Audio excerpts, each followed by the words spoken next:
오늘부터 하나님의 임재로 들어가는 경배와 찬양이란 주제로 은혜의 말씀을 나누고자 합니다.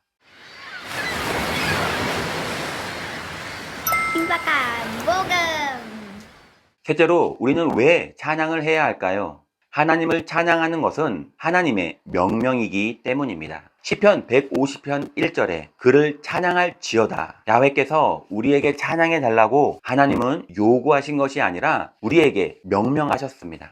우리는 하나님이 왜 우리에게 찬양하라고 이렇게 원하실까라고 반문할 수 있습니다. 그것은 우리의 찬양이 필요한 것이 아니라 하나님을 찬양하는 것이 우리에게 필요하다는 것을 아시기 때문입니다.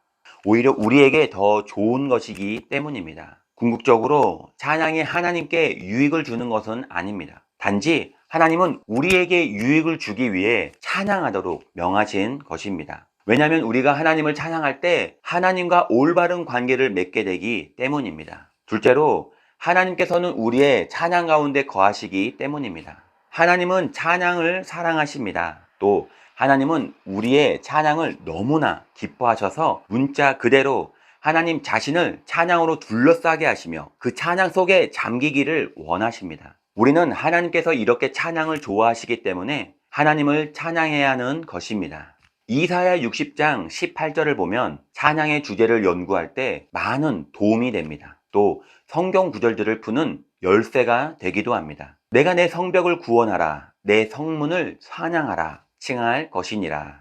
열쇠는 성문을 찬양하라, 바로 이것입니다. 성문을 지칭하는 성경 구절에서 우리는 찬양에 관계된 원칙을 발견하게 됩니다. 시편 87편 2절에 야훼께서 야곱의 모든 거처보다 시온의 문들을 사랑하시는 도다. 시온의 문은 찬양을 말합니다. 즉 하나님은 찬양을 야곱의 모든 거처들보다 더 사랑하신다는 말씀입니다. 그래서 우리가 찬양 드릴 때 하나님은 우리에게 임재해 주신다는 사실을 의심할 여지가 없습니다. 셋째로 찬양에는 힘이 있습니다. 하나님은 우리를 위해 싸우시는 분입니다. 우리가 하나님을 찬양할 때 하나님은 우리를 위해 그의 권능을 베풀어 주십니다. 찬양은 영적 전쟁에서 무기가 됩니다. 찬양은 영적 전쟁을 수행할 수 있도록 우리 자신을 영적으로 강건하게 해줄 뿐만 아니라 찬양 그 자체로 사단의 진을 파하고 막힌 문을 여는 강력한 영적 무기가 됩니다. 역대하 20장에 여호사밧 왕의 찬양대가 소리 높여 찬양할 때 하나님은 하늘의 문을 여시고 천군 천사를 보내어 군대를 혼미케 하시고 서로 치게 하셔서 온전히 멸하시고 두려운 환경의 문을 활짝 열어주셨습니다. 넷째로 하나님을 찬양하는 것은 기쁘고 또 합당한 일입니다. 시편 92편 1절에 아침마다 주의 인자하심을 알리며 밤마다 주의 성실하심을 베품이 좋으니이다. 정직한 자는 하나님을 찬양하는 것이 매우 즐겁다는 말입니다. 시편 135편 3절에 야훼를 찬송하라. 야훼 선하시며 그의 이름이 아름다우니 그 이름을 찬양하라. 하나님을 송축하는 것이 하나님의 거룩한 자들에게 합당한 일이라는 것입니다.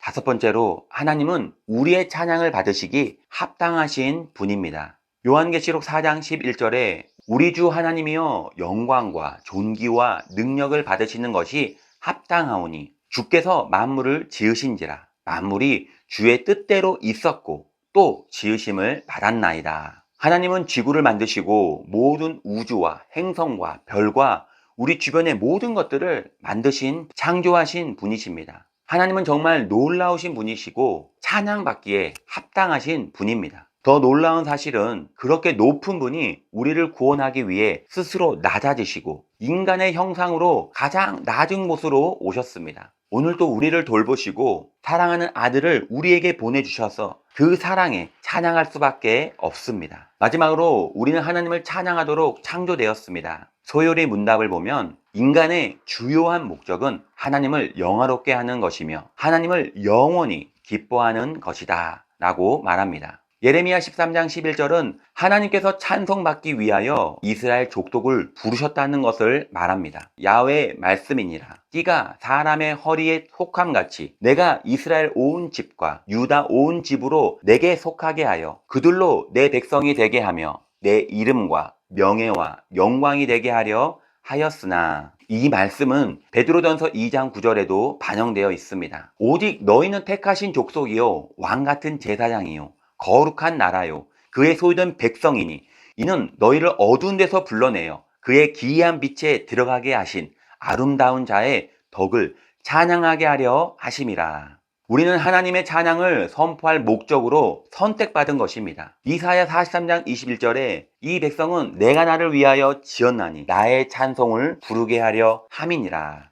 오늘날 아주 많은 사람들이 무엇인가를 성취해 보려고 애씁니다. 하지만 그것은 전혀 엉뚱한 곳에서 구하고 있는 것입니다. 사람들은 찬양을 통하여 하나님과의 올바른 관계를 맺기 전까지는 결코 그들 마음속 깊은 곳에 원하는 완전한 성취감을 맛볼 수 없습니다. 찬양은 우리의 삶 가운데서 자연스럽게 흘러나오도록 해야 합니다. 하나님께서 우리의 성품 속에 놓아두신 정상적인 성향이기 때문입니다. 그리고 찬양은 우리가 할 수 있는 가장 자연스러운 일 중에 하나입니다. 오늘도 찬양이 무엇이고 왜 찬양해야 하는지를 깨닫고 하나님을 높여드리는 복된 하루가 되시기를 예수님의 이름으로 기도합니다.